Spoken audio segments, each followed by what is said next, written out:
I do. Hey guys, we want to welcome to episode 40 of New Jack Swing Podcast. Stevie, how's it? It's been a while. Is it almost 2 months, right? Wishing you a good evening, sir, and wishing the viewers out there, wherever you are, whatever time it is, I hope you're doing well. Yes, I'm yes. glad you could join us this evening. This evening, yes. It's been a while.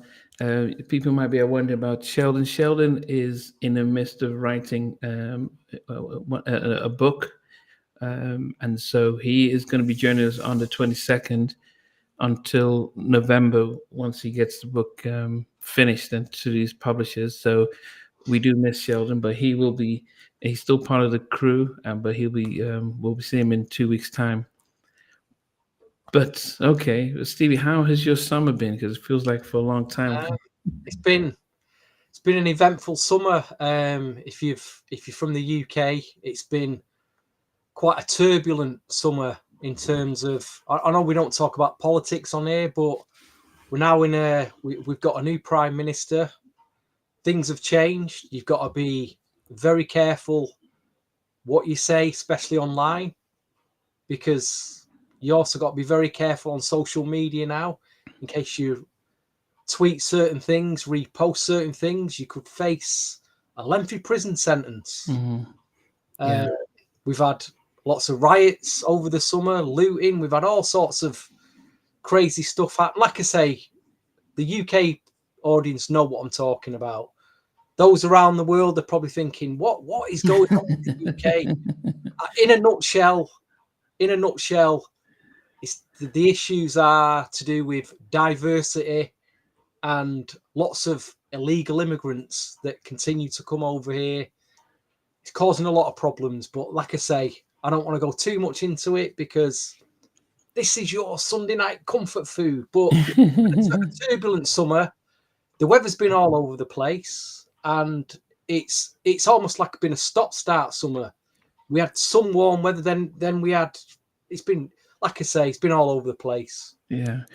But at least, as I said, this is yeah. It's been great to be able to come back, Derek. It's always good to see you from the Twin Cities of Minnesota, How's of your summer been Minneapolis. anyway? Yeah, for those who don't know, I had to take. I definitely had to take time off because I was. It was quite busy, and so yeah, so it was just an opportunity just to do nothing and just to rest and just just to recuperate. So from that point of view, summer's been great. But yes, but yeah, coming back, it's been just heard the news today about Fat Man Scoop passed away while on stage. That was really really sad to hear. What are your memories of Fat Man Scoop? Um, Annoying ones, to be quite honest. Okay. Sad, very sad that the loss of him, but just he had a big voice, didn't he? That's all I'm going to say.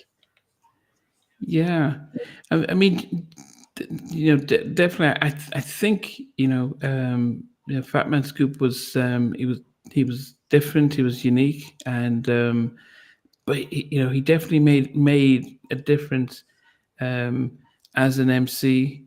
On some I always loved his remix, his Crooklyn remix of the Faith Evans. Love like them. I never knew there was that cause that's one of my one of my favorite songs, and so definitely sad to see him leave. Last exit to Brooklyn. Welcome, Marco. Welcome. Yes. Oh, you missed the BBD, but yeah, Bobby's a definitely good album. Yeah. So sad for Fat Man Scoop. Um, the other news is I don't know if you're from Manchester. Your band Oasis. Um, Yeah, if you got a spare £6 to get a ticket, best of luck. And if you're staying in a hotel, it's going to set you back about £400 a night in Manchester. Good luck. Not for me though. Not Not for for you. me. Okay. That Okay. whole Manchester period of the early '90s, the indie boom scene was not for me. Okay, not for you. But if you're a Um, fan of theirs, good luck getting a ticket. And then enjoy yourself, Go and enjoy yourself. um, yeah. Hi, Miss Savagnon, welcome. Yes, Derek is saying to prayers for Little Troy and Scarface from the Ghetto Boys. Yeah, I don't know what's All right. happening with our legends as well. Cause I heard, hey, Colin, long time, long time. Yes, I think Colin just celebrated your 50th, right? Happy birthday to you, Colin. Yes, happy 50th. Yeah. So it is sad, yeah. It's a Yeah. momentous occasion to reach the old 5-0 Mr. Colin Mills. Yes, Well the done, old sir. five. I'll be joining you there. I'll be joining you there very soon, actually. Very, very soon. Very soon, yes. But for those who are just joining us, today is we are celebrating the Bobby album, and we are going to be doing a top 10. Right, it's about, I think there's 14 or so songs on the album, so it's going to be great. Michael Champion, welcome. Um, yes. Let me see. What would it be? The UK soul album equivalent to Oasis reunion. What do you think? In terms of UK soul R&B, Would it be Soul to Soul with Karen Weaver coming well, they're back? still going. They're still No, going. is Karen Weaver back with them? I'm not sure about that. Probably not. I'm not sure though. Don't quote me on it though. Yeah. So what would be? Possibly, I don't know. Eternal, maybe. If they all, I believe that they've got back together. I don't know if anyone cares though. They were, they made a lot of noise in the '90s, didn't they? Yeah. Hey, It's a Big Mike. amazing. Yeah. Okay. The original. Yeah. Last Exit Book says the original loose ends. Yes, because Yeah. she's out in America doing shows. So is it Eugene? What's the name?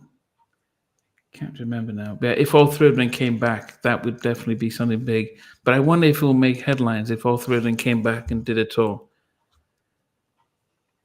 Well, I know that loose ends keep touring, don't they? But without Jane Eugene. Yeah, but then also Colin, not Colin. What's his name? McIntyre. He's on his own. He just has his own lineup, so it's not with their three original members. Yeah. Um, but also for those who didn't see, Boys to Men had their final show in Vegas, their final show, and they brought in Mark McCrory, Wow. Michael McCrory back on stage. So the four of them original. They are saying there's a possibility of a reunion tour with Michael back in. It may be the same thing you've seen Oasis now. They're probably going to make over 100 million just because the two brothers are back. So it might be different. Something, I think aesthetically, they just never seemed the same when they were just down to three. So it might be something that people would want to see. So hopefully something like that does kick off. Yes. Sound as a pound, kid. Sound as a pound, as they say in Manchester. Okay. For those, Kid. so for those of you just joining in and wondering, normally we're here like, okay, Sheldon hasn't logged in and he's having computer issues. Sheldon is in the middle of completing a book. I'm not sure. He's also authoring a book, and he's got a couple of months in which he needs to finish it. So he's going to join us on the 22nd when we do the Johnny Gill album. Is it Prerogative? Or was it Johnny Gill? It's not Prerogative. The first the Well, it's his debut album for Motown because he'd Motown. already had a few albums out previously on some other labels, but just straight. That's it. There it is. What's it Johnny called? Gill. Johnny It's just Gill. no, it wasn't that one. It was the one in with Robbie the White Way. Was that the album? I Yeah, thought it that was is the White. one. Yeah, that's the one. That's the Okay, one. okay, yeah. Yeah. So we're gonna do that on the 22nd. Said, yeah, it is true, Mr. They did say bad things about Michael McClay, but when money talks, they everyone says, yeah, no, he was a brother. We love him. So it seems as if they're putting the differences aside and they're saying that look, yes, that he did have there were some challenges he had with them, but but they always loved him, and that was the caveat they've put in there. And then finally, I've got Miss Money Love. Did you get her new album? I think she just released a new album. Mooney Law, I've Money downloaded Love. it, but I've not had time to listen to it yet. Okay, okay. It's sad that she just released the album and then she's broken up with her husband of 7 years at the I didn't same know she was time. married. Didn't even know she was married.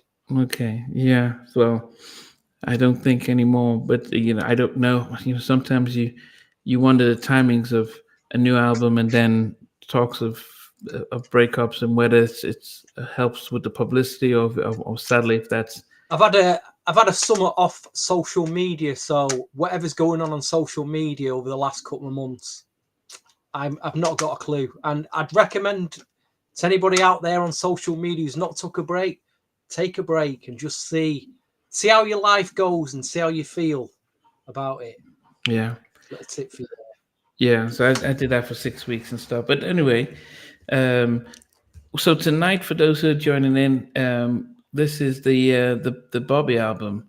Um, I make no mistakes about it. That it's one of my favorite albums. It's probably a very big disappointment that the way MCA marketed the album, they were hoping to use a strategy they used in the Don't Be Cruel album, and they realized it backfired on them and affected the sales. But also, the album probably was a year too late, because when you capitalize on Don't Be Cruel, it should have really come out. He had 4 years between Don't Be Cruel and the Barbie album. So it probably should have come out in 91, really. But nonetheless, it came out and it was really solid. But I said they made a mistake with the marketing, with the release of the first two singles. And by the time they realized, they'd really lost momentum. What's been your thoughts on this album, Stevie? Well, I just checked the release date of it actually. It came out on August the 25th, 1992. They released six singles from it, spanning from 1992 right up to 1995, would you believe? So it was still, despite what you're saying there, in different countries, they were still pushing this album, because a track like Two Can Play That Game, I don't think it was released in America, but it did very well in the UK due to some dance remixes. Yeah, I was surprised to see that. I saw that. I was by 95. I was still living in America, but I remember seeing a lot of the things in the charts where there was a remake, a dance remake of Two Can Play That Game that was doing well. But by the time they released Something in Common. They had done what MCA used to do, was do the remix album. Remixing the key of B's or something like that, and they had the L.A. Reid. And who was I talking to? I can't remember who it was, but it was like, how could you get L.A. Reid to do a remake of a Teddy track? And it just wasn't the same as the original. But anyway, yeah. Let me see. Yeah, okay. So Derek was saying Redhead Kingpin wrote Bobby's rap on Two Can Play That Game. I think, yeah, because that during that time, they, when Teddy, that was a big project for Teddy. So everyone was up there. The guys from Blackstreet, they were all there recording it, and some of the leftover songs they started recording for Blackstreet. And who else was there? Yeah, Big Bub, Mary and Marsha from Eminem, they were up there. So you had the whole crew that were up there. And I remember speaking to Levi about the recording of the album, and they were coming in at different times in the day to do their background vocals and stuff like that. But it was definitely an amazing project, and it's probably one of the first big projects that Teddy did after the Michael album and the sort of production deal he had with MCA. But yeah, I mean, they did the first single that came out was "Humping Around," and at that time, what was your impressions when that was his first release? We will get into that, but what I do starkly remember is when I first saw the video to "Humping Around." I was there like this, going, what's happened to him? Because you got to remember again, no social media back then, no Yeah. internet. So from Don't Be Cruel to like over 4 years later, we relied on like magazine articles, radio Yeah. here on the radio. There was no up to the minute Bobby Brown. No So internet. I'm Yeah. like, is that Bob? Look at him. There was just a stark difference in the way he looked to me. The image, the look. I thought, wow, he's really grown up overnight, hasn't he? And I felt even vocally there was a change in his vocal. You know, it's Yeah, he seemed to have added weight because if we think about how he was, because we saw him really on, not just in the Don't Be Cruel, but when he did the Ghostbuster stuff. I can't remember the song now. What was the song for on our Ghostbusters? own. On Our Own. So he was known for, he had this the height, the fade to the top, and he was energetic and dancing, and then he almost like bulked up.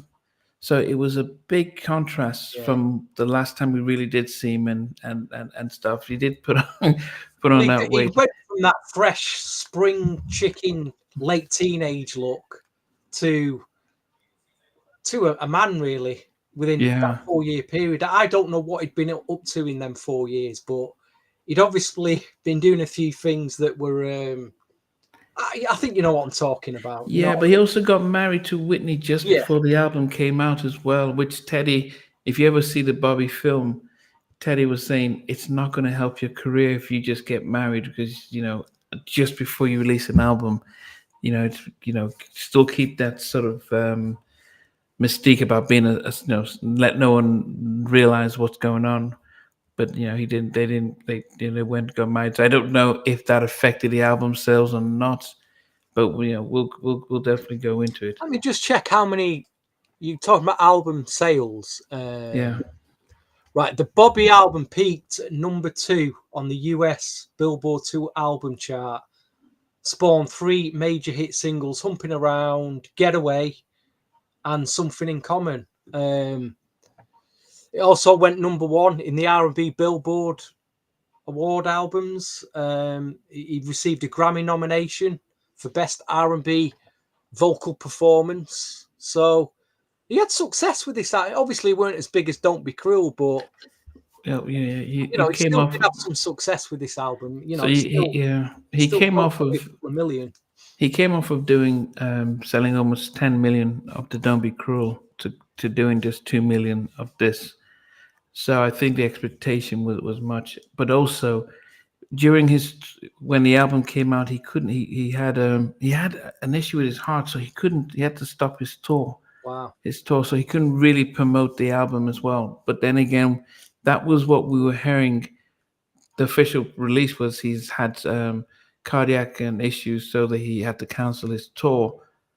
But subsequently, we realized that actually behind the scenes they were doing involved in extra, some recreational stuff. So that could have been an issue, but we just didn't know. So that affected promoting and pushing the album. So, but anyway, guys, so we're going to go through the album. We're not going through the album. There are the 13 songs on the album, and with the minus the interlude in the beginning. So the 13 tracks. So we're going to pick our top 10 singles from the Bobby album. We're going to start at number 10 and work our way up to number 1, which is our favorite. So if you guys want to put it inside, just tell us what's your number 10 album Yeah, song on that starting with album. 10. Starting Told with you number about the 10. 10 track, and we'll work our way down. We'll work our I'll way tell you down. what, Nnamdi, digging this album out again and looking at the track listing, I realised there's about 3 tracks on here that I never even played. So obviously, them 3 tracks ain't going to make my top 10, but I've really listened to them now, and they are more of the mature sound tracks. But 3 tracks you never even played. 3 tracks that I just don't think. I think why did I not listen to them at the time properly? Okay, I was looking for my version of the album. I just don't even know where it is. I think I still have the CD somewhere. Okay, well I can start off with number 10. And actually, strangely enough, I thought this was normally, Colin says his number 10 is "I'm Your Friend." Um, my number 10 is "Storm Away," and it's it was actually Bobby did production with on this and co-wrote it, and I actually thought it wasn't a bad track. It was a nice R&B track actually. For that time, it felt like a really good R&B track. I mean, it is a long 6 minute track, and that's one of the things you find out with this album. It had a lot of long tracks, a lot of tracks that, yeah, I think each track averaged almost 5.5 minutes. When today songs are going for 2 minutes or 2.5 minutes, but Storm Away wasn't a bad track, and so that was my number 10. Do you remember the track? I do, because it's at my number 10 as well, Nnamdi. Okay, well, But I will say this, and will say this about the track, because he's talking about the children and he's talking about the state of the world now. Lyrically, it does stand the test of time, because what he said back then holds now. But I re-listened to it the other day, and I'm thinking, does he mean it? When I actually listen to him, is he really? The production is fun, it's top notch. But I'm thinking, does he, at his age and what he's going through at the time, I don't know if I believe him or not when he's singing that. I might believe him now, but back then, yeah. I've got questions, mate. But saying all that, out of those, there was 4 ballads on the album. A couple didn't make my top 10, but that has made it at the very start of my top 10. Storm Away, long track, Storm like Away. you say. Bit of let me have a look at it. I think he actually produced the track. Yeah, he co-produced it with a guy called Dennis Austin, and Yeah, I know. yes. Dennis Austin he was a gospel guy. He had a solo album out himself. Yeah, so maybe Dennis actually came up with the lyrics, and Produced the then track. Bobby, Yeah, part he's of his produced it. publishing is like, His part wrote the track. yeah, Oh wow, I didn't even know this. Background vocals, Trina Broussard. Now there's a name for you, for any late 90s soul collectors. Trina Broussard was singing. I didn't even know Trina Broussard was singing. She ended up working with Jermaine Dupri in the late 90s, and she had an unreleased album out that eventually came out in the UK several years later. But wow, Trina Broussard is on backing vocals. But yeah, it's got a quality track. It is a quality yeah, track. it is definitely. My R. Kelly sang "Shady Bumps." Okay. Some stuff you were saying. Well, Kelly with Shady sang Sadie, I'm just putting a Sadie, question out there. When you and listen to Pumping that Ground at track, the same do album. you think he means it? Because it's the first track that he's been, I don't know, I want to, maybe political on, because we're not used to hearing sing about anything other than relationships. Really, he's actually singing about something there, but I just don't know whether he meant it or not. We'll never know. Yeah, we definitely know. Well, until we get Does to he Chef's. remember recording it? I don't even know. Yeah.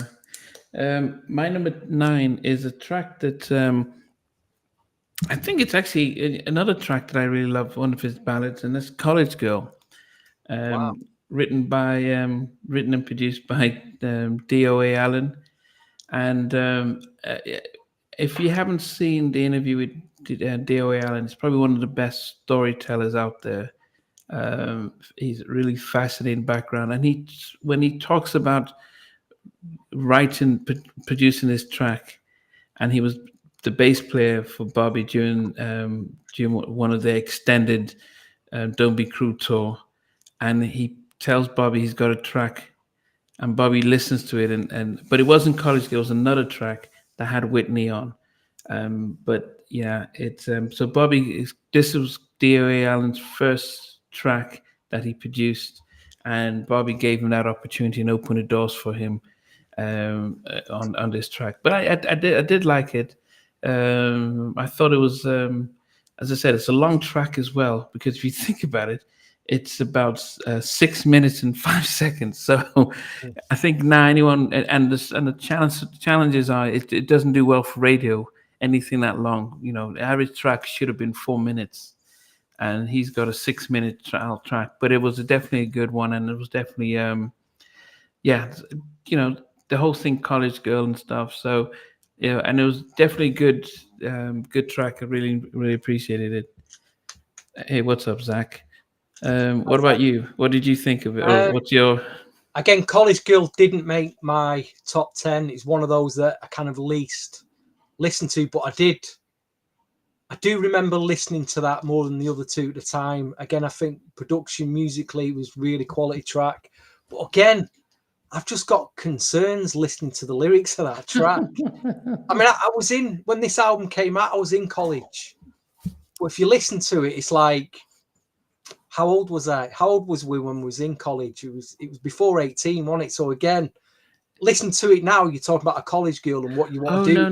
no. So in America, I feel a college bit is no uncomfortable about no it. college is university in America. So this is Right. 18. Yeah. So I in just America, feel a bit. I just feel a no bit no uncomfortable about yeah it. no. So college girl in America means university. So college is university. So they will all be 18 plus. Fair enough. Fair Yeah, enough. yeah. I know it may seem different if you're listening anything about college here in the UK, but no, it's college is university. So, so yeah. But what? Yeah. So Nice that shot, yeah. but like you say, not good, not strong enough for me to make my top 10, unfortunately. But he's one of the Okay. three that I didn't listen to. I listened to the least from Hmm. the album. So So what's the number 9 then? number 9, surprisingly, might surprise it, was something in common with Whitney Houston. I wasn't a huge fan of that track. I Oh, thought something in obviously, common. Wow. I thought obviously Whitney vocally just killed. It just you know makes you. I miss Whitney. I mean, I didn't. I was one of those who didn't appreciate Whitney at the time. Hmm. A lot of people didn't appreciate her at the time because of they felt she was she was part of the pop community rather than the black community, and I appreciate her so much more now. And obviously, when you hear her sing, it's just poor old Bobby's trying to keep up there, and he can't, can he? When she's doing them runs near the end, he's trying. Bobby's trying. He just poor guy. And in fact, probably 90% of the vocalists wouldn't be able to come anywhere near Whitney. So, but yeah, it's made my top 10. Okay. I wasn't a Sunday huge come. fan of it, but it is the pop. It probably is the pop track on the album. I can see Hmm. why they released it. It's a nice track, and it's at number Yeah. 9. I, there's another interview, Show Shock from Show Shock and Carlin, who did Heartbreak Hotel. I just get you guys to listen to his interview, and he talks about recording Heartbreak Hotel. And Clive Davis says, make sure Bobby isn't on the album. And Bobby was Wow. like, yeah, I can do the rap on it and stuff. And unfortunately, Whitney was not at her best. And so I employ anyone to try and listen to that interview. It is funny, it is sad, but as you were talking about something in common, and Whitney's at her peak then, but when she's doing Heartbreak Hotel, it's a different version of Whitney. I Yeah, can imagine. yeah. Okay, so don't forget, guys. Brent is saying, I bet Stevie believes Bobby on College Girl. Uh, yeah. Okay, guys. Don't forget what's your number 9. It's only Colin that's really put his top 10 in there. But yeah. So my number. So I've got College Girls number 9. So I'm going on to number 8. And actually, it was a song that grew on me. But there are elements of the song that I just loved, especially Teddy on the keyboards and stuff. I think it was it was a song that contributed to the backing track. So mine is "Loving You Down." At first, I didn't. When I first got the album, I was like, oh, okay, this I skipped it. Then as I keep listening to it, and as the song gets into it, and so for me, it's always that breakdown with Teddy with his folk keyboards in there. But it was his own. It started like trying to be a reggae track, and then builds up, and yeah, I just loved it. So yeah, my number 8 is "Loving You Down," just as Colin has put down there, I'm "Loving You just looking Down." who's on. It's got the Who's Who on backing vocals. Shaughnessy's on it. Levi Little, Joseph Stone Street, Marsha McClurkin, Mary Brown, Omar Chandler. I mean, Yeah. does it get any better on background vocals? I Yeah. mean, really, all of them together should have said, Bobby, just step aside. Let me sing it. Let me sing it, please. The probably Oh, is, but it's, you know what? It's a brilliant track, that Nnamdi. yeah. It's a Do, very, do, very, do, do, do, do, that has do, stood the test do, do, do, of the do, album. do, It could do, have been do. a Blackstreet track, but it has stood the test of time. It It, has, yeah. I mean, I was, to me, this is what I wanted Michael Jackson's Dangerous album to sound like. I think production-wise, I think Teddy was at his ultimate best because the sound was so rich, the harmonies and the background stuff. Teddy's vocoder wasn't too prominent on the album, and so it was just an amazing album, and especially the seven tracks that Teddy did. But Loving You Down, as I said, it starts off like okay, a little, but then once it gets into it, it's just Teddy just takes over. Lovely song, yeah. So that's my number eight, just like Colin. I don't know. You guessed it. Humping Around number nine, Loving You Down at number 10. Okay. So Stevie, what about your number eight?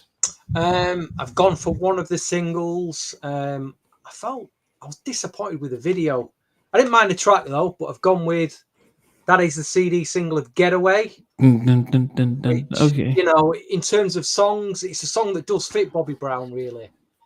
He wants to get, it's another interpretation of My Prerogative. Yeah, yeah, yeah. Very, very funky track. I think it uses Funkadelic, doesn't it? Is it One Nation Under the Groove, the sample? Some great Teddy mixes. Teddy mixes on this CD single, if anyone's got hold of it. The Teddy Tribal Club version. Teddy dub mix. For those of you who listen to New Jack, I love a New Jack swing dub. Bonus beats, I tell you what, yeah. Getaway, yeah, it was a strong track on that. It could have been a bit further up, but it's made my number eight. Good funky New Jack Teddy track. That didn't like the video though.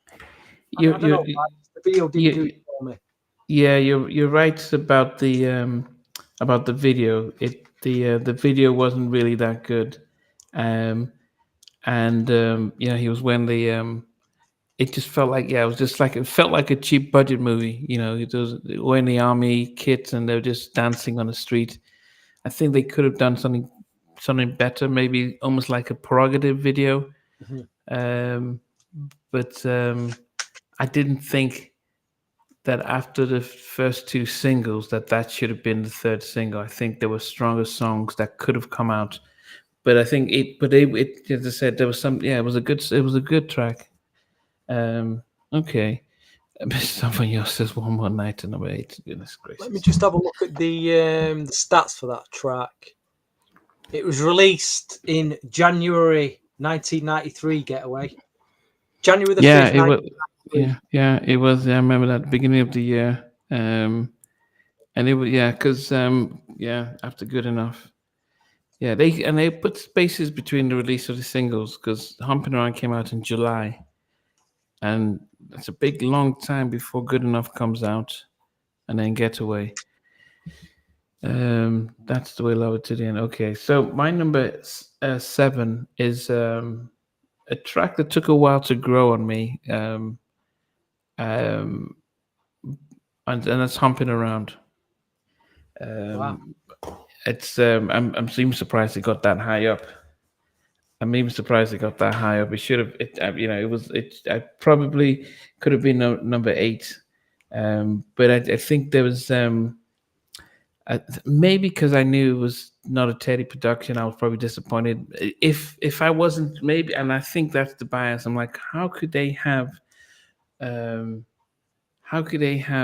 Babyface coming out with the first single and as a New Jack track when you've got Teddy with those solid tracks? And I think it just didn't fit the image. He's just got married and he's talking about he's humping around.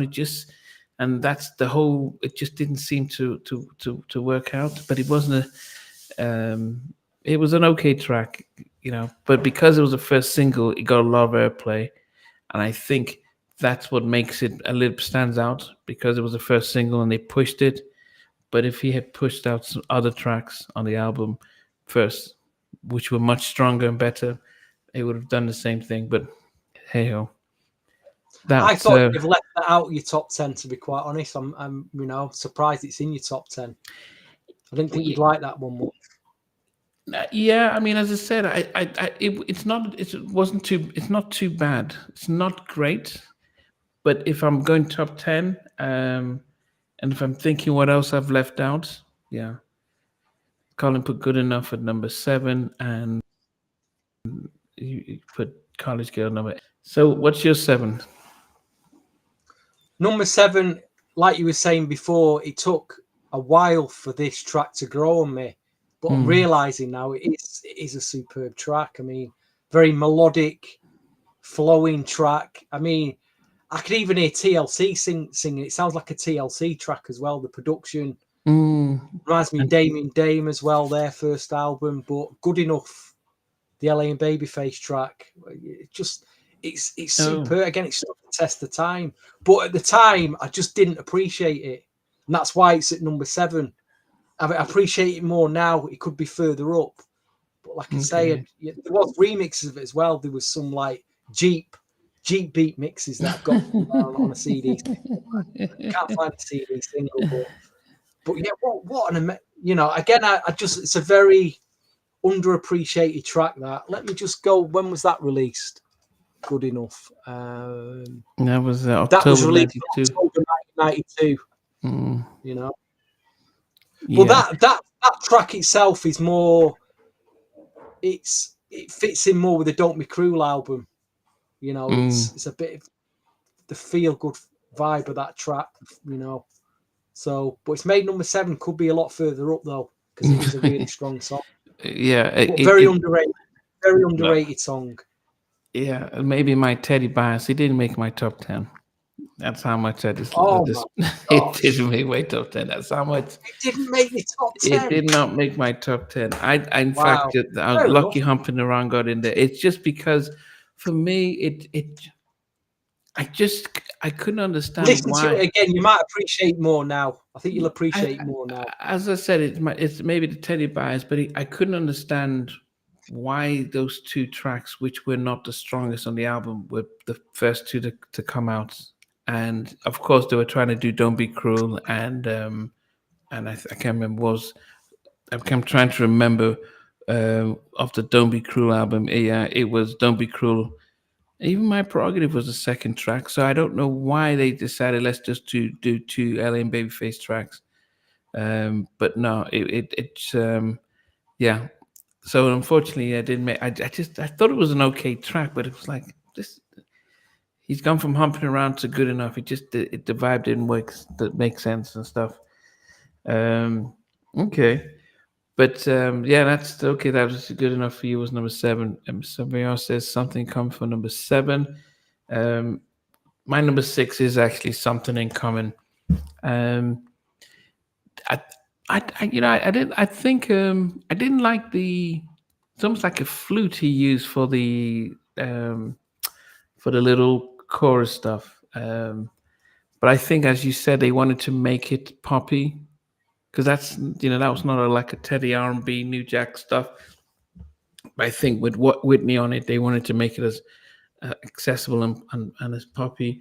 I think that should have been a second single. I think if you've done Humping Around, do Something and come in as number 2, it would have just got a lot more exposure, I think. And then the single they released was the L.A. Reid version, which was rubbish. But as I said, it's a decent track, but and I think Loving You Down actually should have been higher than it is. But Something Common is my number 6. Like I say, when I listen to it, I'm like, do I believe this? You know what I mean? I know he's not married to and everything, but I'm like, it's like, whoever's A&R the album, all right, let's get Whitney in and do a track with and do a duet, and it's like, yeah. No, I think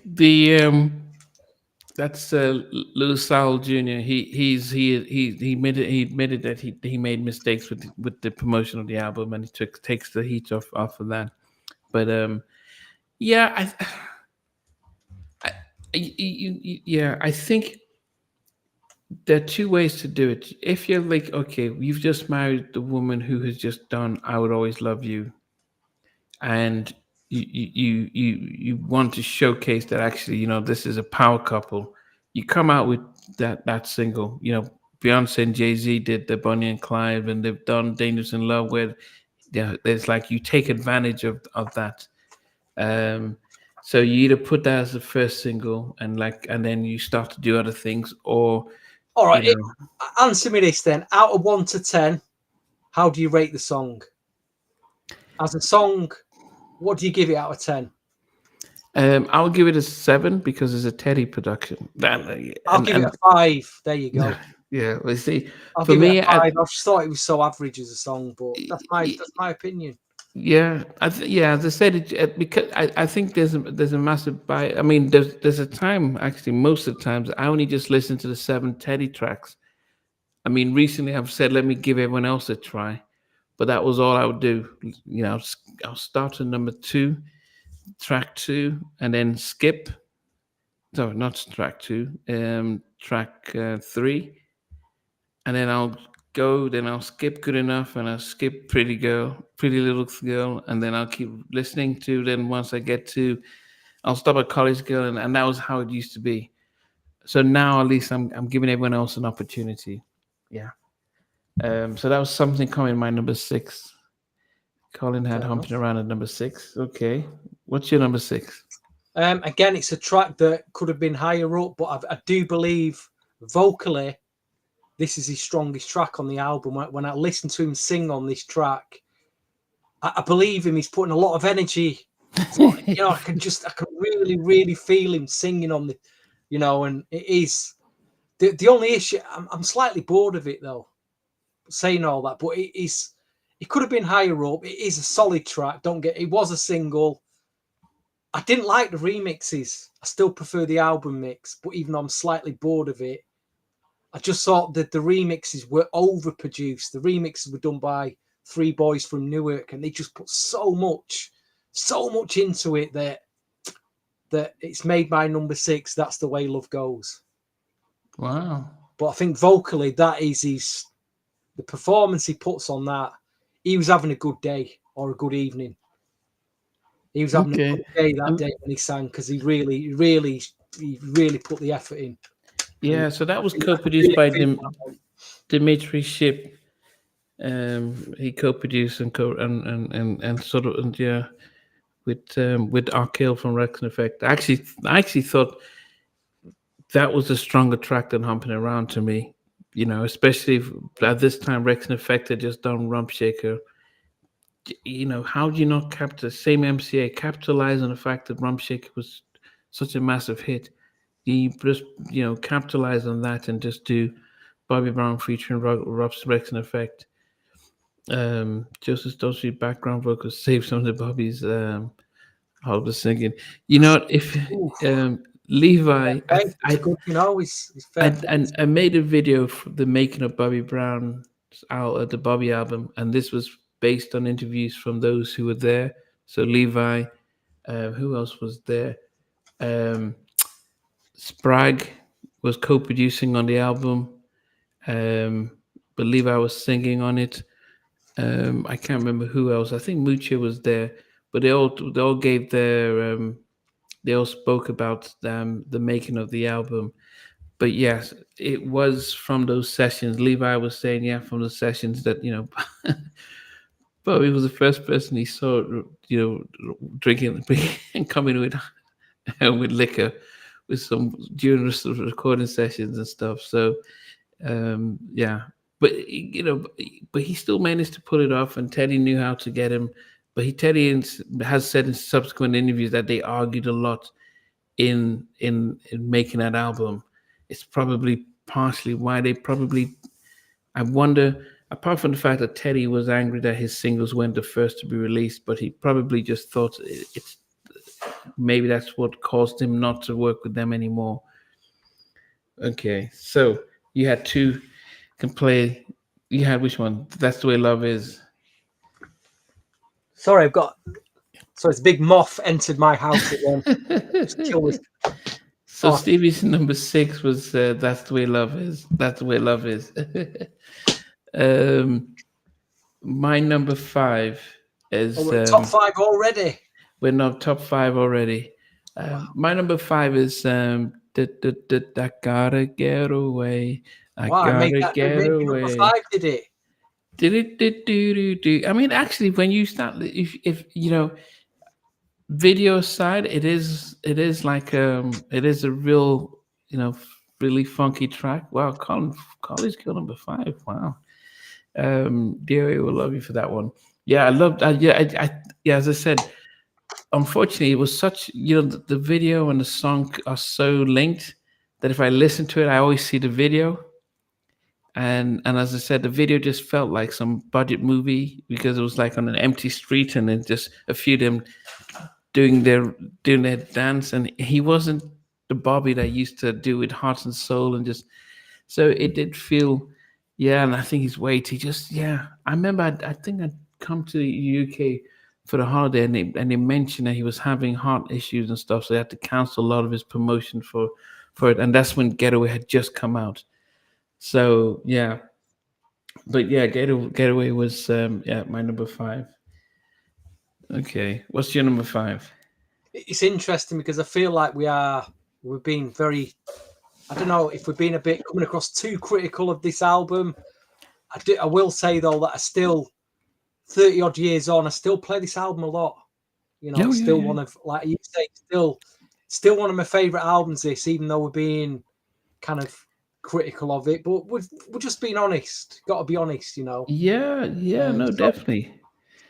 I mean, because to me, no, anyway, when you play your, because when you play deeper, I think it's a Bobby. It's a. I mean, of course, Dimitri's on them, but I feel like oh, this is what the Bobby album was, and then they just sort of piggybacked off of that. Actually, no, because Dimitri no. left working with Bobby No. to go move back to the West Coast. So yeah, I felt there was a whole concept behind that deeper album. If you really listen to it, the interludes and what's going on, telling stories. That is one that album is a gem for '92, underrated gem. But anyway, let's get on to my number five, and it's this track is like Marmite. You either love it or you just not into it. It did create a big divide. I could say that there's stronger tracks that I've already picked than this track, but I don't know. I love the track. It's not a perfect track. It's a Bobby Brown song. Oh, definitely is a Bobby Brown song. You know, I can definitely imagine him humping his way around quite a few after parties. Let's just or after gigs, he probably did a lot of humping around. But in terms of LA Faces production, I thought it was very heavy for them. I thought, yeah, a lot of energy, very heavy. The song it is a Bobby Brown song, and it's got to number five, humping around. I can believe that song. You know what I mean? I can believe old Bobby is humping around, unless you're talking about ladies that are humping around him, maybe. But it is an offshoot from the Don't Be Cruel. I can understand why a lot of people don't like it though, but I liked it a lot. And that 12-inch mix went on forever, didn't it? mm, Brown, yeah, the energy of the mix. I just yeah. like the energy of it. Yeah, I think they did politics. I think LA Reid specifically politics with Lou Sal And I'd say I'm sorry, Teddy. It is the lead single for me. mm, It's the lead single. It's up to the label to push it. You know, yeah. the lead single is. I'd have picked that off as well as the lead single. Look, I want to pick something in common. No, I probably would have played "That's the Way Love Goes." "That's the Way Love Is" as the lead single. Um, there's something that Kenya wrote, and I did. It's funny because when you listen to "Getaway" and you hear the the Parliament sample, I used to think that actually was from the tape, the actual record. I didn't realize that was Stone Street singing all those ad libs from Getaway. So, so what Ken you're saying in So that? Parliament knee deep. Interesting. Yeah. So I used to think it was the sample. I didn't realize actually that was just Stone Street.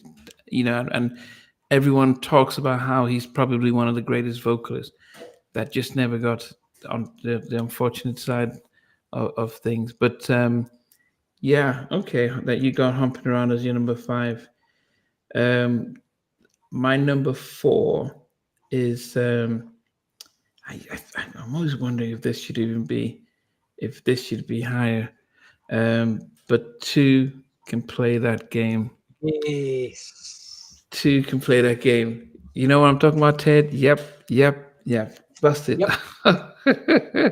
I was like, yes, Teddy's on this track because I listened to this album before I think somebody gave me a dub copied it. So before I could see the credits and stuff, all I had was just the song. So I was like, okay, this is a Teddy track. Oh, this is not Teddy. This is so when he says, "Yep, Teddy," and baby, Bobby has just been. He sang this song within the last couple of years. I've seen him do one of his shows, and he sang "Two Can Play That Game," and I just loved he- yeah, I loved the track. I think it should have been. I wish that it had come out with a single. I think it just had the energy to it and everything like that. And you said it was released in the UK and it did well as a dance track. Mm-hmm. Yeah, Yeah. the dance mixes give it a different audience, but there was actually some UK R&B mixes done by 2B3, which were really good as well. Very good on the CD single. It's a Okay. strong song, Mm, obviously MCA in America didn't see it that way, but they should have done. yeah. Because I thought it was a very strong song. I thought it was, Yeah. you're going to remember that chorus, and I think if he would have released it, that would have done well for him. They had a movie, and somebody would tell me, but I think it was Vidica A. Fox was in the movie, or with Tommy Davidson or something like that, called Two Can Play That Game. I Yeah, think I remember that was coming Bobby in out. the I movie. do remember I that. can't remember. Was Bobby in the movie? I think he was in the movie. I can't remember. But they should have released this track. Colin said that went to number one in the UK. Was that number? Colin, was that number one on the pop charts or Two Can Play That Game? Let me see. It might have went number one on the dance charts here. But it was released in. It says here released June '94 and also the 1st of April '95. That would have been the UK. Would have been the UK. Yeah. I've got a load of charts here. Hold on. Does it mention it anywhere? No. So it went to number three on the UK singles chart, went to number one on UK hip hop charts, and but it seems like it did do well. Yeah, it was Vivica Fox and Morris Chestnut too can play that game. Yeah. Well, it went platinum here in the UK. It must have done. It did. It seemed like it did well in the UK. But it was, listen to yeah. It was definitely a band. Yeah, it was definitely ow. Yeah. So that's my number four. Two can play that game. What about you? What makes number four for you? Same as you, Nnamdi. It made my number four. Which is, like I say, I just think it's a really strong song, and it's just a shame that it took them so. The Americans didn't really go with it as a single release. Good Teddy track, very good. Yeah, it was good. As I said, this was for me. Listening to this album after the Dangerous album, which I was disappointed with the. I didn't feel it was a fully Teddy production, and even Rodney mentioned it about the mixing and stuff. But listening to this album, I was like, yes, look at Teddy just doing some of his best stuff since the Make It Last Forever album, and this is before the Black Street album. But I just love that too. Can play that game. Um, so when you had number four is That's the Way Love Is. And my number four is Number 3 we're on now. Sorry, my number three. Thanks for that. I was thinking, I was looking at it. Is That's the Way Love Is? Um, I think the video was a good, definitely a nice little video. I think he felt like he was having fun. Um, I, I think at the time I thought it was one of his stronger tracks. Um, I think it's different now, but it's If you see the thumbnail to the video, it tells a lot about his state of state he was in that video. But that's you see the You are thumbnail. That's all so I'm saying. Check special out the to thumbnail of that me. video. But But just look at his eyes. That's all I'm gonna say. I think when you listen to how the songs are for Bobby, there it's not. That's the Way Love Is. Colin has number three as well. I think it's Teddy knew how to. Well, I think Teddy and Babyface, but I think at this stage Teddy could still get Bobby singing at at the level that he was. So it was a lot of the production. Do we need to get you to rap? We'll get you to rap. Do we need to really? Because there's a lot of music production in that, and Bobby sometimes as he sings and screams and his vocals isn't that strong, but it's a Bobby vocal, so you get used to it and you warm to it because it's him, and there's something about how he sings that that just fits. He's not Aaron Hall, but he has a very distinct and unique vocal that it just works, and you can sing along to him as well, and that's and so that's why I liked how he came across on this track. I wished it was.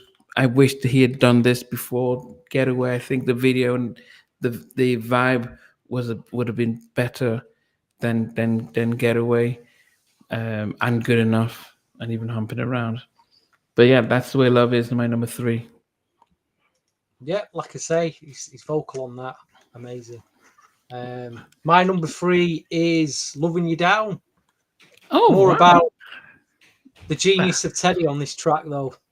And, the way he makes it rise and takes you Yeah. up on the backing vocals and really Mm. takes you on a journey. And it does. I was listening to the other day and I felt the hairs on the back of my neck. Wow, it's actually made me feel something. You know what I mean? In a dream state when I was listening to it. And it's again over the years I think it stood the test of time, and Yeah, it's high in my chart today. Wow, It I'm could have been surprised at it got number that high. 7, but no, I thought no, it's a strong track. It's a very It is. strong track. That Yeah. I mean, as I said, I think, yeah, because of where it's placed, because I didn't like, what is that, the Babyface one? I thought it was just a pretty little girl. She was just like, what is this? And so you come off of that, it's like, I think Love Me Down starts off a little slow, and then it picks up, and when he starts to sing and it goes up, and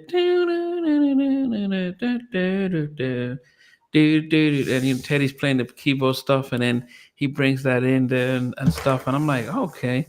So as I said, because it's just a lovely song, and I'm surprised I put it as low as that, but it's I think this is Teddy should have won the Grammy for that album. The only thing is that he got nominated for Best Producer of the Year based on just the Bobby album. They couldn't include anything on Dangerous because he was listed as a co-producer alongside Michael, so they couldn't add any of that.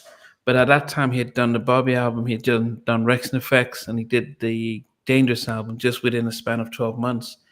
He was just pretty much, okay, you're on a different level. Then the next following year was he did the remixes for the SWV, then he did the Blackstreet album stuff. So I was like, okay, he was just on a zone.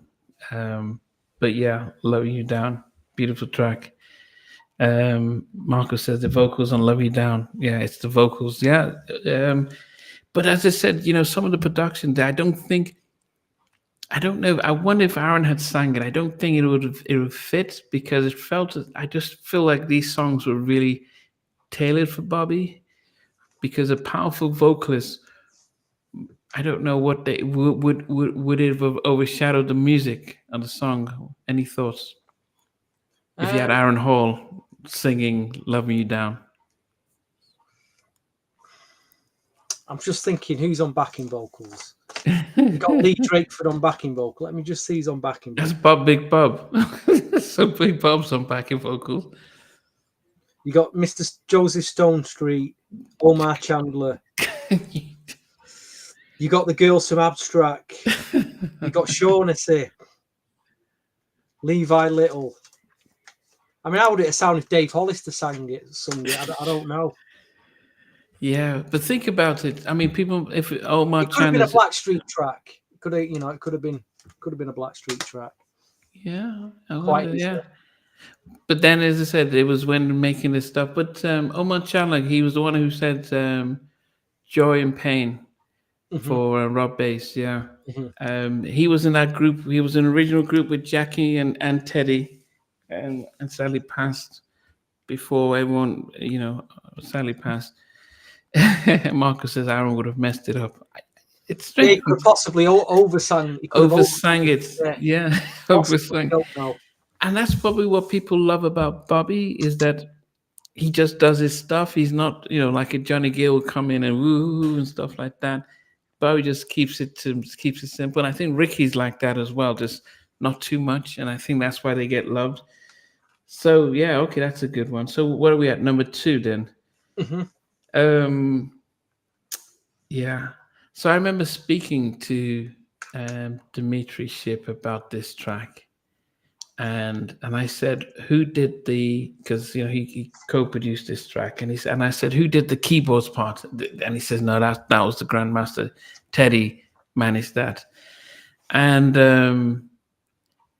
"Till the End of Time" is my number 2. Do do do do do do. Do, do, do, do, do, do. And I just loved the whole keyboard interlude of that stuff, and um, yeah, I actually, and to me, it was a believable track by Bobby. And yeah, melody and stuff like that. And as I said, Teddy was just bringing everything out. Um, who was on the backing vocals? Because I don't have that on Let me have a To the look. End of Time. Till the End of Time. Again, we've got Shaughnessy, Levi Little, Joseph Stone Street, just all of them. Omar Chandler. I mean, it's an epic track. It is an epic track. It's another Teddy Riley masterpiece in Yeah. terms of production. From the way it builds up, Hmm. the long fade at the end is just, oh my gosh! I never thought I'd be sat here talking about the way a record fades out. You don't, it's like, don't end, please. But he knows that. He knows that we don't want it to end, so he takes it out like you're watching a film, like you're going out to sea or something, sailing off into the sunset. No, it's an incredible. It is an incredible track. Yeah, yeah. You know, it That's really my is. number 2. That's my. But he just brought the whole crew down. Come on, let's work on this album. I need you. And they, as I said, if you, the making of the and I'll post it up on the in the It's on almost the in. too mature for Bobby Brown. It's almost too good, too mature. I know we've been criticising the album, but you can't. What the tracks we're talking about now, you can't really criticise. They're just great tracks of that time. Yeah, I wonder if Bob was or Stone Street, if this was the album and they had the extra the power, like Stone Street singing on these Listen, you on got this stuff. Teddy at the peak of his production powers. Yeah, yeah, Time. yeah. Because he had just been Oh, schooled by Michael, so he was at his level. Like, okay, engineering, right? And even John Marie Hubbard was talking about how much effort and work they put in that album. So they were all putting in 100% on working on that album. It was, and yeah. So yeah, To the End of Time was my number 2. Do do do do. Yeah. Till the end of it keeps going. Yeah. What about you? What's your number 2? it's so tough because, like you say, these number 2 and number 1, they both could have been number 1 for me because they're that good. But I got to agree with you. Number 2 for me, I'd put, as much as I wanted it to be number 1, it's ended up at number 2. So Till the End of Time is my number 2 as well. Wow. It's so hard because it's such a brilliant track. It is, and I think that's the thing about, you know what beats that. But there is a track that you know does that amazingly does top it. yeah, You know, yeah. I don't know Okay, if Sheldon would agree with us. I wonder what Sheldon would be picking now. he probably would have had College Girl at number 1 or something like that. Oh, So. great. But if we He'd have had Storm Away pretty. I'd imagine he'd have had Storm Away pretty. yeah, he would have gone left field. But yeah, I mean, we will, once we finish out. I'll go through my top 10 before I hit my number 1. But I guess Tell us the tracks that make it first. What were the 3 Well, tracks? if I do that, it would expose my number 1. But I so Don't we know? Just tell us the 3 tracks that didn't make it. the 3 tracks that didn't make it was definitely Pretty Little Girl, which was the Babyface track, Good Enough, and I'm Your Friend. And the reason why I didn't like I'm Your Friend, because I felt that it was like, okay, Whitney said, look, these are the Winers are my family. They've got a track for you. BB Winers got written a track. You need to sing with them. And it would have been a Whitney song because he sang it with Debbie Winers. It would have been a better Whitney It was song. a gospel track. He put a gospel track right at the end of the album. Didn't fit the album. It didn't fit the album. But you know, fair play to him for just putting throwing a gospel track on there. Yeah, fair dues to him. Okay, so Marco said he got the best engineering at the Grammys. I think he did, and probably that's because of the Bobby album and the Dangerous album about Teddy getting the Grammy. He was on fire then. What did you think of the logo? I like the black and white logo. It's pretty simple, but very effective. It was, it's they carried it on in the singles as well. Yeah. So even the Bobby Brown, because that was different from the Don't Be Cruel album. So and he still uses that now. Yeah. That's his main thing. Mr. Young put Till the End of Time as a number 1, and Colin also put Till the End of Time as number 1. It is. I mean, I guess it's such an. I think most people wouldn't even talk about that song unless you're a true fan and you listen to the album to realize how good that track is. So my number 10 was Storm Away. Beautiful track. I think guys listen to the album again. Storm Away was pretty good. College Girls my number 9. I think Loving You Down should have been higher, but that was number 8. Humping Around was 7. Sun Incoming was 6. Getaway was 5. Two Can Play That Game was number 4. That's the Way Love Is was number 3. Till the End of Time was number 2. And I have 3 favorite tracks. I know my top 3 songs ever. One of them is Lady in My Life, Michael Jackson. A House Another Home by Luther. Christopher Williams, All I See. And this track is in my top 5 favorite tracks ever. And it's One More Night by Bobby Brown. With the backgrounds of Mary and Marsha. Tammy Lucas actually said that she was supposed to sing backing vocals on it as well, but she had I think laryngitis and couldn't sing, so couldn't feature on it. But she was around during the recording, but she couldn't feature on it. But when I first heard this stuff, and I remember speaking to Eric, it's not Eric Little, Eric from Blackstreet, Eric Middle. What's Eric? You've lost me now. Eric, this is your World Cup moment. Yeah, Eric. This is actually raising the One More Night is my favorite track of all time. Yeah, no, it's in my top 5. It's in my top 5 of all times. But I remember talking to Eric from Blackstreet, and he was at this time he was still with the Flex, and they were about to get signed a deal with Louis Sal Jr. at MCA, and they were writing tracks the three of them, Darren Lighty, Chris Lighty, and Eric Williams. Sorry.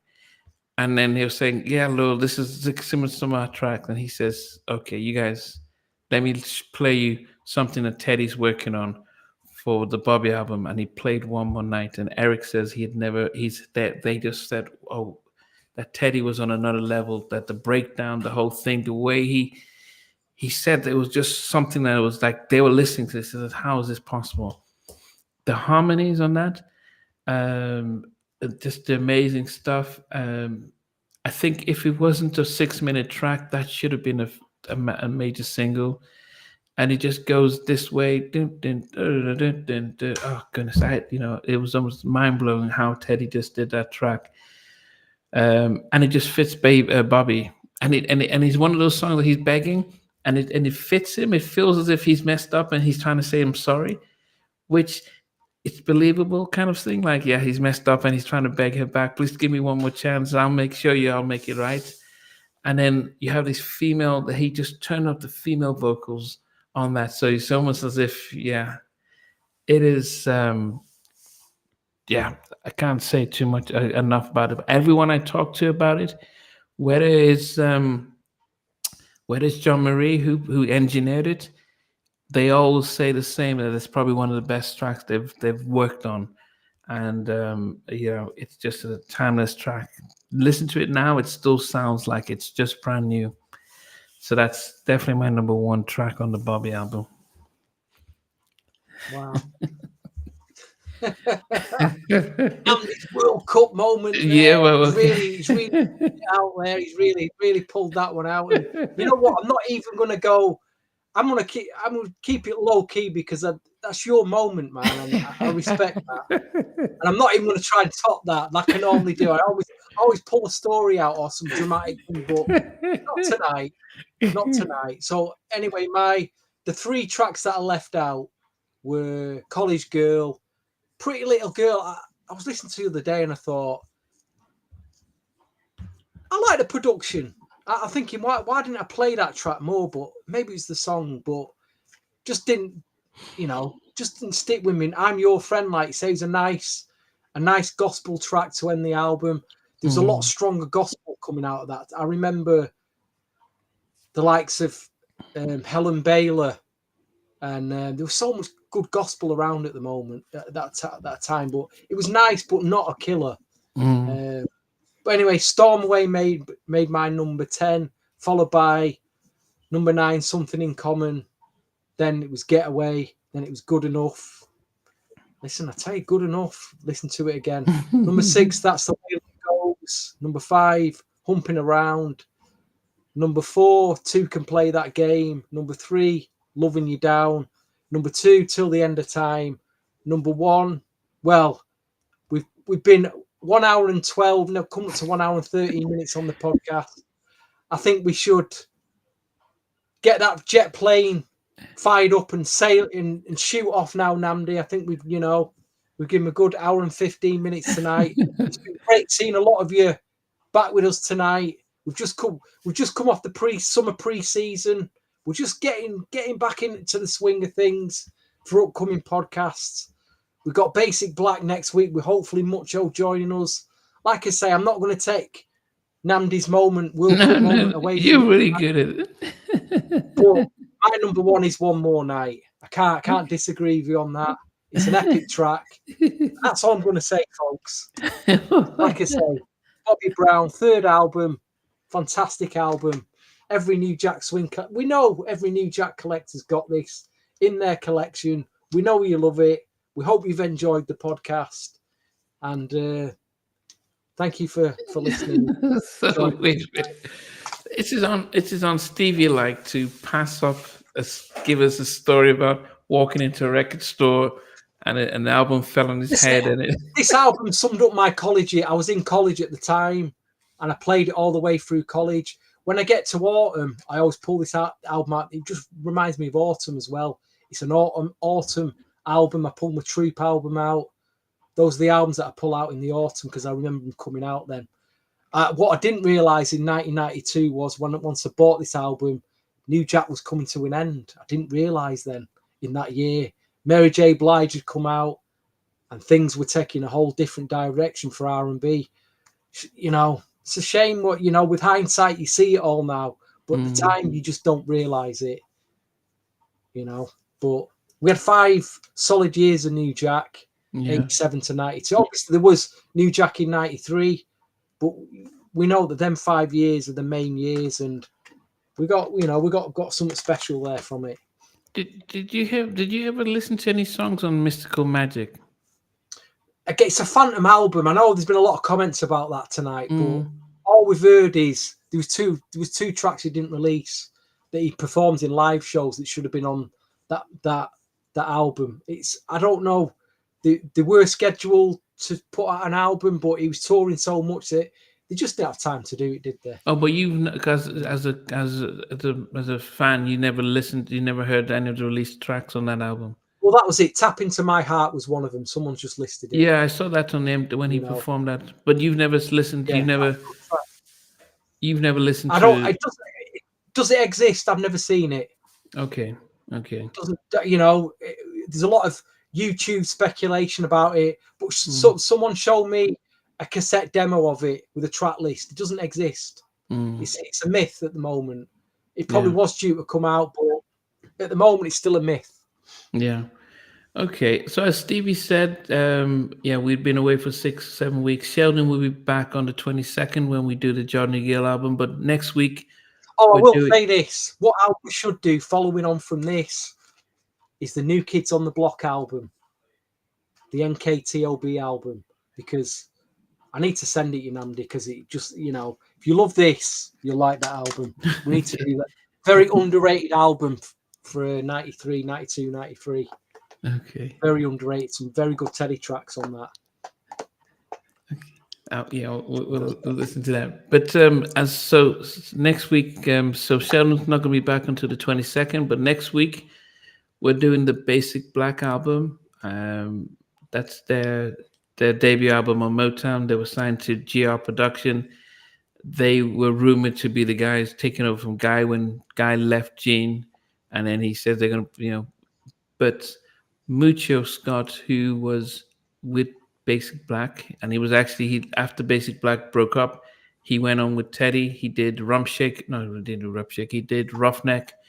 He did a lot of stuff during the SWV remixes and even the Human Nature remix. He was in the studio with all of that stuff. He did lots of production for Teddy, but he was in Basic Black, so he's going to be our special guest next week as we go through the Basic Black album. Nothing But a Party, She's Mine. There's lots of tracks on that. Incredible album. Yeah. I've gone on record to say that that's Nothing But a Party is probably one of the best New Jack songs out there. So Mucho is going to join us next week, and it'll be great as we go through. So Basic Black album just had 10 tracks, so put them in order. It'll be great for that. But as I said, thanks. He's from Columbus, Georgia. It's been great, guys. As I said, after 6 weeks or 7 weeks, it's been great to come back. Definitely we're missing Sheldon, but he is doing his writing his book, but he'll be with us on the 22nd, and then, as I said, we'll do some other shows then. Stevie, let's play House in My. Let's play Don't, House. Don't tell us, Colin. We're going to do. I'm going to I'm going to convince him in a few weeks that we dig the album. Okay. I thought he was telling you. I thought he was telling you to come and play in his house. I was thinking, what's he doing? That's why. Yeah, it's one of the tracks off it. Okay, it's one of the tracks of it. But thanks, guys. It's been great. This is our as Stevie said, what did you say about social media? Just to remind everyone, just as we wrap up. Take a little break. It's always good to. I've never done it before. Just get yourself off it, and you'll feel yourself concentrating on other things. Just give yourself a little break. But my final thoughts tonight are: thank you all for tuning in. As ever, you could be doing. There's a number of other things you could be doing tonight than watching us two go on about an album that came over 30 years ago. But folks, keep humping around. Keep humping around. See you next week. Yeah, we've got to get away. But we got one more chance. All right.